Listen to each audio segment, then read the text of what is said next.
ಎಲ್ರಿಗೂ ನಮಸ್ಕಾರ. Welcome to Shami's house. ಇವತ್ತೊಂದು ಪುದೀನ ರೈಸ್ ಮಾಡೋಣ ಬನ್ನಿ. ತುಂಬಾ ರುಚಿಯಾಗಿರುತ್ತೆ. ಹೇಗೆ ಅದನ್ನು ಮಾಡೋದು ನೋಡೋಣ ಬನ್ನಿ. ಈಗ ಫಸ್ಟು ಸ್ಟವ್ ಮೇಲೆ ಒಂದು ಪಾತ್ರೆ ಇಟ್ಕೊಂಡಿದ್ದೀನಿ. ಅದಕ್ಕೆ 1-2 ಸ್ಪೂನಷ್ಟು ಎಣ್ಣೆ ಹಾಕ್ಕೊಂಡಿದ್ದೀನಿ. ಈಗ ಅದಕ್ಕೆ 1-2 ಸ್ಪೂನಷ್ಟು ಕಡಲೆಬೇಳೆ ಹಾಕ್ಕೊಂಡಿದ್ದೀನಿ. ಅದು ಚೆನ್ನಾಗಿ ಫ್ರೈ ಆಗಬೇಕು, ಬ್ರೌನ್ ಕಲರ್ ಆಗಬೇಕು. ನೋಡಿ ಇವಾಗ ಆಗಿದೆ. ಈಗ 1 ಸ್ಪೂನಷ್ಟು ಹೆಸರುಬೇಳೆ ಹಾಕ್ತಾಯಿದ್ದೀನಿ. ಇದು ಸ್ವಲ್ಪ ಬ್ರೌನ್ ಆಗಬೇಕು. ಕಡಲೆಬೇಳೆ ಫ್ರೈ ಆದಮೇಲೆ ಹೆಸರುಬೇಳೆ ಹಾಕ್ಕೋಬೇಕು. ಹೆಸರುಬೇಳೆ ಬೇಗ ಫ್ರೈ ಆಗಿಬಿಡುತ್ತೆ.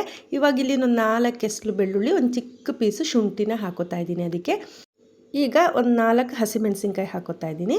ಖಾರ ಜಾಸ್ತಿ ಬೇಕು ಅಂದರೆ ಜಾಸ್ತಿ ಹಾಕ್ಕೋಬೋದು. ಈಗ ಇದಕ್ಕೆ ನಾನು ಕರ್ಬೇವಿನ ಸೊಪ್ಪು ಹಾಕೋತಾ ಇದ್ದೀನಿ. ಇದಿಷ್ಟು ಚೆನ್ನಾಗಿ ಸ್ವಲ್ಪ ಫ್ರೈ ಆಗಿ, ಸ್ವಲ್ಪ ಫ್ರೈ ಆದಮೇಲೆ ನಾನೀಗ 1 ಕಪ್ ಆಗೋಷ್ಟು ತೆಂಗಿನಕಾಯಿನ ತುರಿದಿಟ್ಕೊಂಡಿದ್ದೆ, ಅದನ್ನು ಹಾಕ್ತಾಯಿದ್ದೀನಿ. ಇದೆಲ್ಲ ಚೆನ್ನಾಗಿ ಫ್ರೈ ಆಗಬೇಕು. ಸ್ವಲ್ಪ ನಾನೀಗ ಒಂದು 1/4 kg ಅಕ್ಕಿಗೆ ಆಗುವಷ್ಟು ಮಾಡ್ತಾ ಇರೋದು ನಾನು.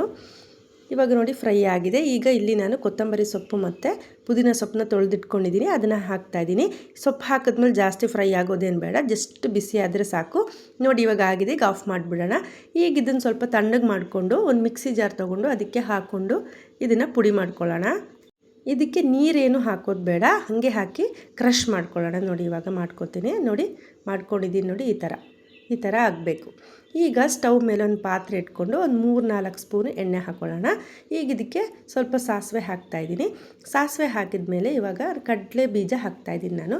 ಕಡಲೆ ಬೀಜ ಎಣ್ಣೆಲಿ ಚೆನ್ನಾಗಿ ರೋಸ್ಟ್ ಆಗಬೇಕು, ಇಲ್ಲಾಂದರೆ ಮೆತ್ತೆ ಮೆತ್ತೆ ಆಗಿಬಿಡುತ್ತೆ.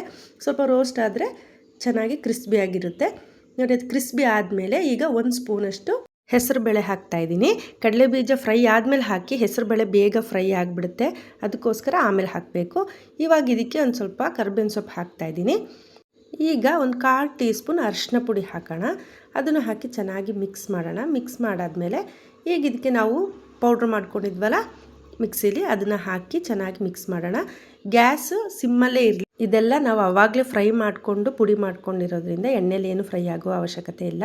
ಈಗ ಇದಕ್ಕೆ ಸ್ವಲ್ಪ ಉಪ್ಪು ಹಾಕೋಣ. ನಮ್ಗೆ ಎಷ್ಟು ರೈಸ್ ತೊಗೊಂಡಿದ್ದೀವಿ ಅದು ನೋಡಿಕೊಂಡು ಉಪ್ಪು ಹಾಕ್ಕೊಳ್ಳಿ. ಈಗ ಉಪ್ಪು ಹಾಕಿ ಚೆಂದ ಮಿಕ್ಸ್ ಮಾಡಾದಮೇಲೆ ನಾವು ಇದಕ್ಕೆ ರೈಸ್ನ ಬಾಯ್ಲ್ ಮಾಡಿ ಇಟ್ಕೊಂಡಿದ್ದೀನಿ, ಬೇಯಿಸಿಟ್ಕೊಂಡಿದ್ದೀನಿ, ಅದನ್ನು ಹಾಕ್ತಾಯಿದ್ದೀನಿ. ಹಾಕಿ ಚೆನ್ನಾಗಿ ಮಿಕ್ಸ್ ಮಾಡಿದರೆ ಆಯಿತು, ಅಷ್ಟೇ. ಚೆಂದ ಮಿಕ್ಸ್ ಮಾಡಬೇಕು. ಮಸಾಲೆ ಎಲ್ಲ ಚೆನ್ನಾಗಿ ರೈಸ್ಗೆ ಹಿಡಿಬೇಕು, ಎಲ್ಲ ಕಡೆ ಚೆನ್ನಾಗಿ ಸ್ಪ್ರೆಡ್ ಆಗಬೇಕು. ಆ ಥರ ಚೆನ್ನಾಗಿ ಮಿಕ್ಸ್ ಮಾಡಿ.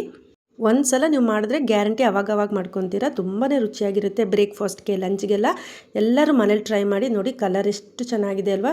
ಅದೇ ಥರ ರುಚಿಯಾಗೂ ಇರುತ್ತೆ. ಎಲ್ಲರೂ ಮನೇಲಿ ಟ್ರೈ ಮಾಡಿ. ಹೇಗೆ ಬಂತು ಅಂತ ಕಮೆಂಟ್ ಮಾಡಿ. ಪ್ಲೀಸ್ ಸಬ್ಸ್ಕ್ರೈಬ್ ಮಾಡ್ಕೊಳ್ಳಿ. Thank you so much.